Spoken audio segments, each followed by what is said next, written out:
সকালবেলা ঘুম থেকে উঠে দেখলাম ঝমঝম করে বৃষ্টি পড়ছে। আর এই বৃষ্টি পড়া দেখে আমার মনটা যেন কেমন কেমন হয়ে গেল। এটা আমার পিতৃভূমি, আমার পুণ্যভূমি। বৃষ্টির জলে একটু ধরে যাওয়ার পরই দেখলাম পাশের বাড়ি বৌদিদের কাঠের উনুনের ভিতর থেকে ধোঁয়া উঠছে। আর এই কাঠের উনুনে উতো দেয়া হয়েছে, রান্না শুরু হবে বলে। উতো দেয়া মানে কিছু ঘুঁটে এবং কাঠ একসাথে দিয়ে উনুনের মধ্যে জ্বালিয়ে দেওয়া হয়। কিন্তু এই বর্ষাকালে কাঠ এবং ঘুঁটেগুলো ভিজে থাকার দরুন চট করে জ্বলতে চায় না। কিছুক্ষণ পর আগুনের তাপ পেয়ে তারপর দাউ দাউ করে জ্বলে ওঠে, তারপর রান্না শুরু হয়।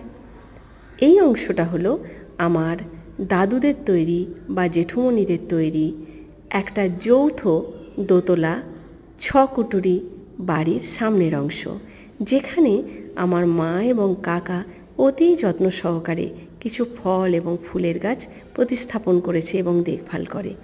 বৃষ্টির জলে আরও সুন্দর দেখতে লাগছে। আর এই দোতলা বাড়িতে আছে আমার অনেক স্মৃতি।